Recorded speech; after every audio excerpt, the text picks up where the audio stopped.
Oh, the Idaho 4 never ceases to amaze me. It could be the most dead silent moment that you've ever had where you could just sit on your couch, you could put your feet up and begin to relax, and then somebody's got to talk about something crazy and release some information without even actually releasing information. Ladies and gentlemen, I'm A.R. Hayes. It's Convicts Thoughts. We got to roll back into the Idaho 4. I've got so much that I want to talk about. So many things that we still have to get into.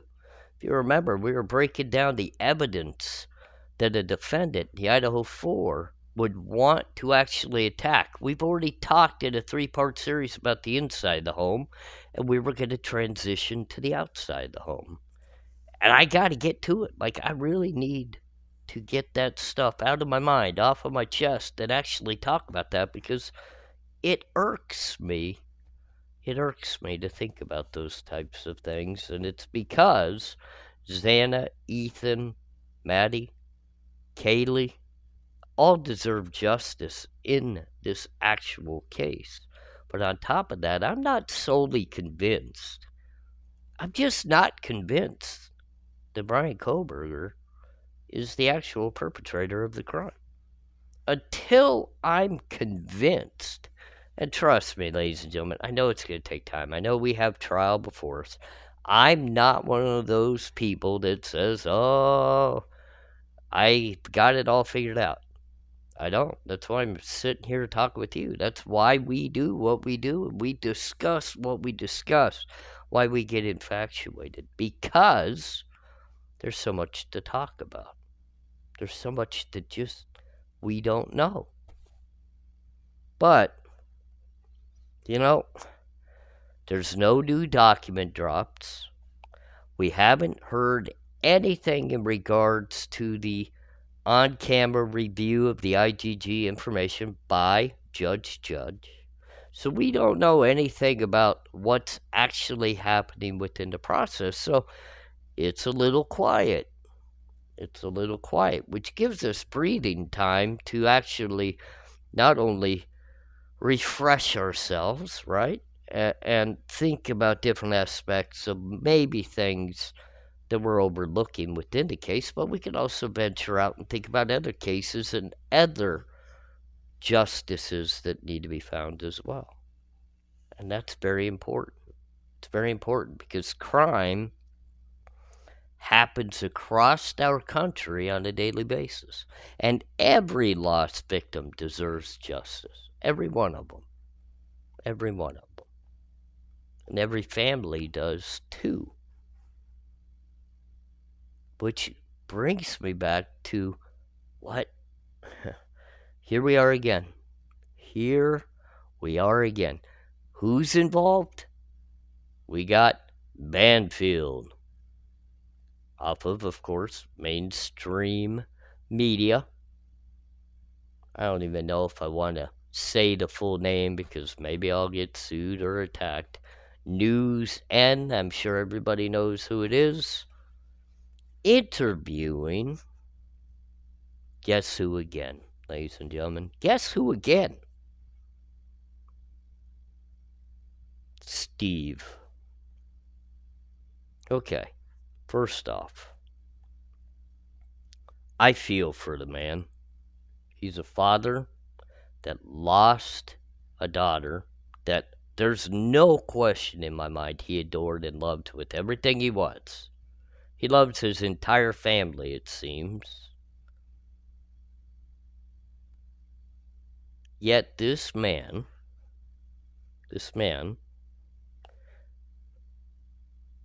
is grieving, and maybe he's allowing some of that pain and anger to kind of guide him into areas that could be avoided. I mean, there's a lot of drama that comes from the name Steve, and I'm not saying that it's just specifically a certain Steve. I'm just saying it seems like lately the name Steve is involved in some drama.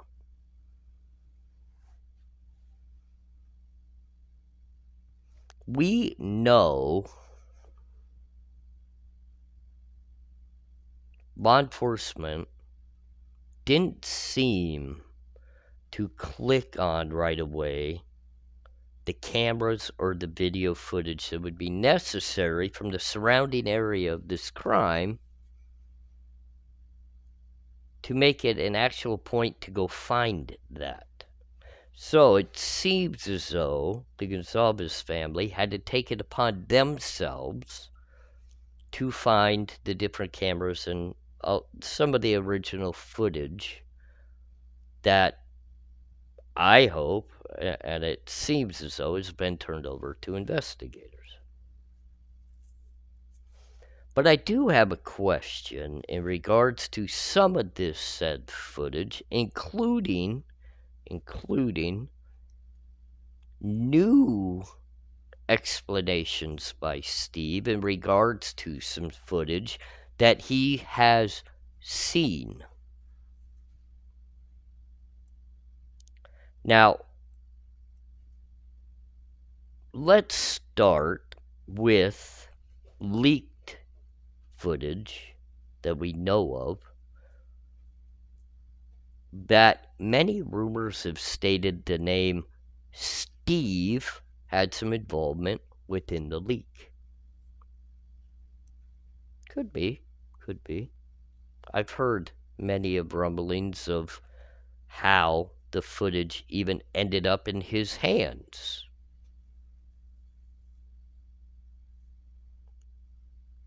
So, in the back of my mind, if Steve has that footage, I sure hope law enforcement has that footage. But who would have the original? Would Steve have kept the original and made a copy and gave it to the law enforcement? Or did he give the original to law enforcement and somehow Steve has a copy which he was able to release to the public? And I'm not fully sure it was him. I don't know. I'm just stating a rumor, allegedly, of one I've heard. Then a still photo is miraculously leaked not far after the fact of just a still footage view from 1112 King facing directly away from the actual crime scene home down the street, miraculously being where the entrance of the car into the neighborhood would be. So a still photo is released of that, which tells me there is footage from that camera that still is taken from. So I know I've seen a picture, and I'm sure many of you have, that shows law enforcement removing the Ring camera from the light socket in front of that home. So now my question is, where did the still photo come from? Let's move forward for a minute. In this discussion between Brainless Field and Steve, he makes it truly sound, to his own wording, that he has seen video footage, not only of what we've been explained by the PCA, but actual footage of where this car parked to view the home. Parked behind the home to look through the windows. That's interesting news, because I don't think anybody, even though I think many of us down underneath, I know I did, and I'm sure there's other great minds of content creators that have studied this that have all pieced it together that they have more video from various angles of this that is going to catch more things happening. Could there possibly be a video of a car parking behind the home and staring in through the windows? And we're talking about the actual day of the crime, from what I understand. This isn't even talking about other times. It's directly talking about when the crime was committed, that time frame, that day. Do we have more footage that's not being talked about of other days? Anything during the actual daytime?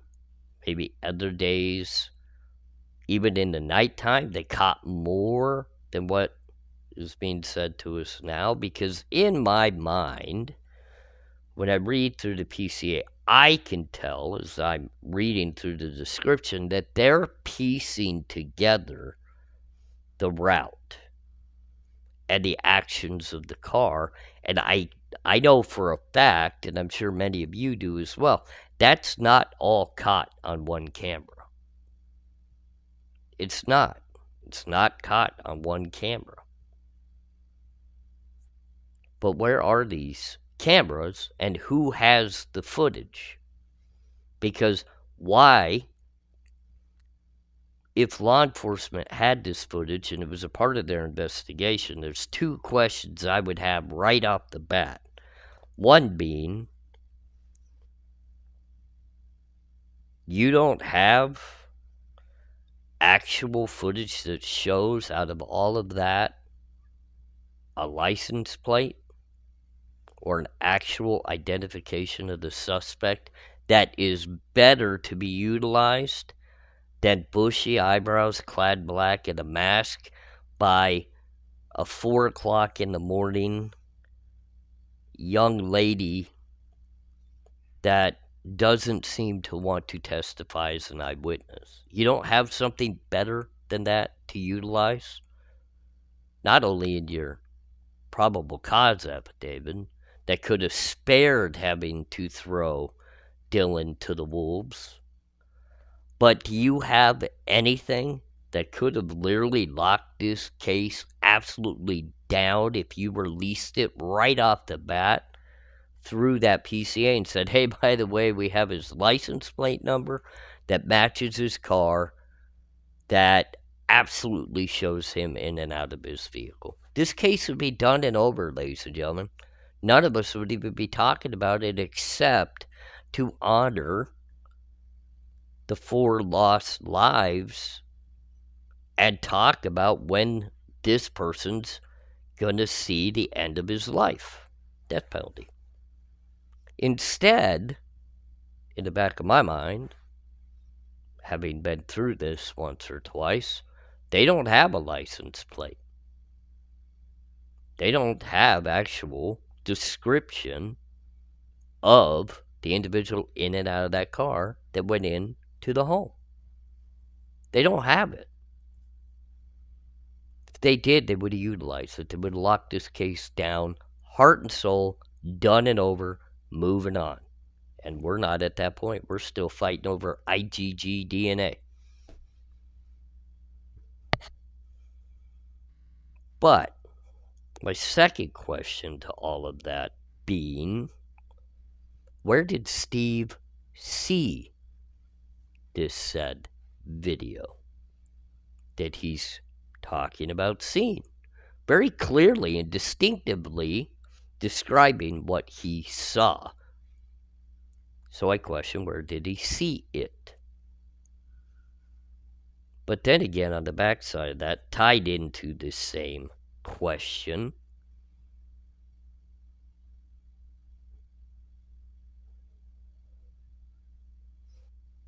is it real and true? Or is this another statement by a broken-hearted individual that's going to regret that he made it a couple days from now and backtrack on it?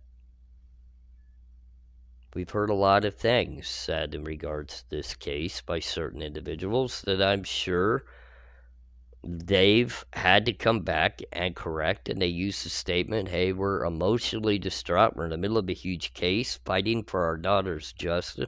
I get that, I fully understand it, but what you're claiming to have seen is very impactful impactful to this entire case. And if you've seen this, it is going to go even further, in my mind, my opinion, in showing law enforcement's dreadful investigation of this case and capability and experience levels of handling evidence and even how to write a PCA.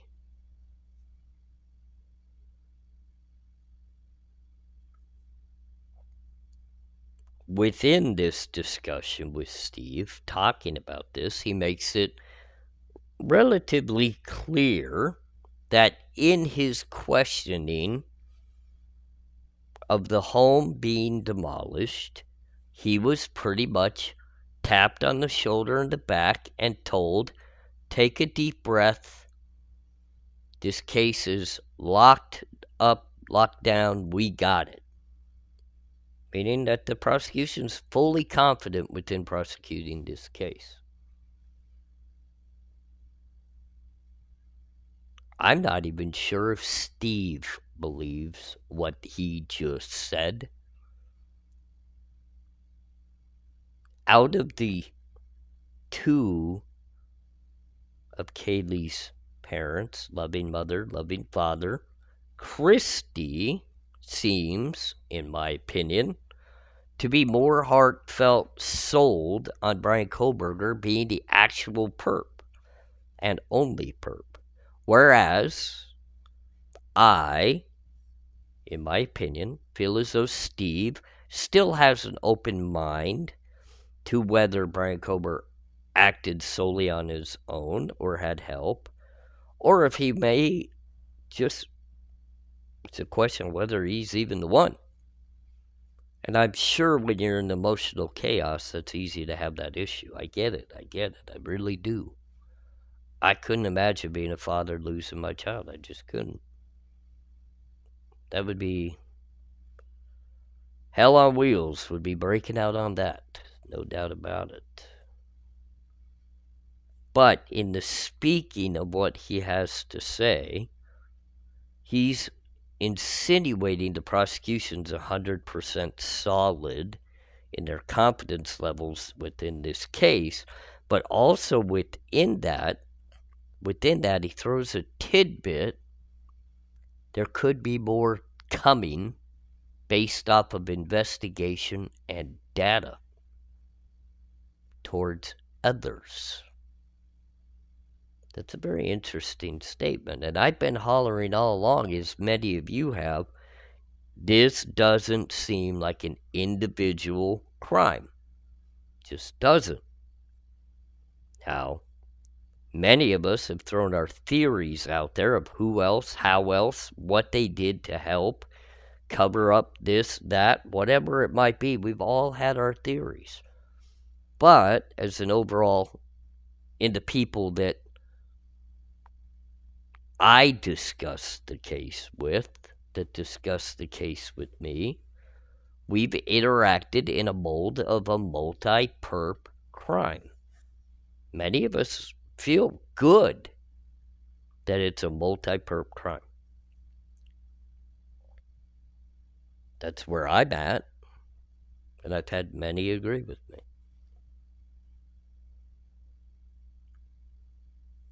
The insinuation at the tail end of that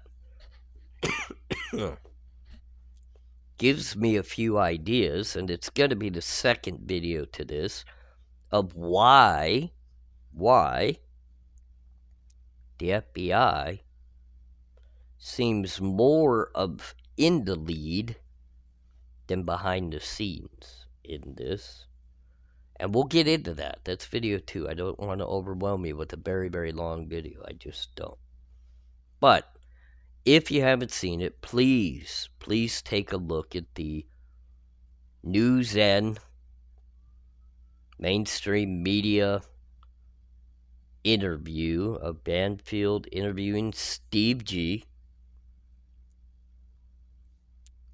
And just listen carefully to what he has to say, but also take notice.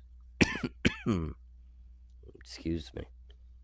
Take notice.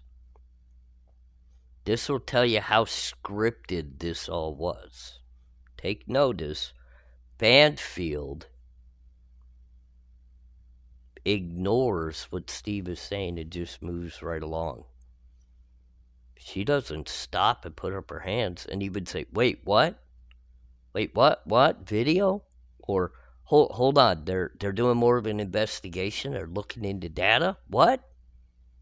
Not a word. Not a stopping. Not a thought.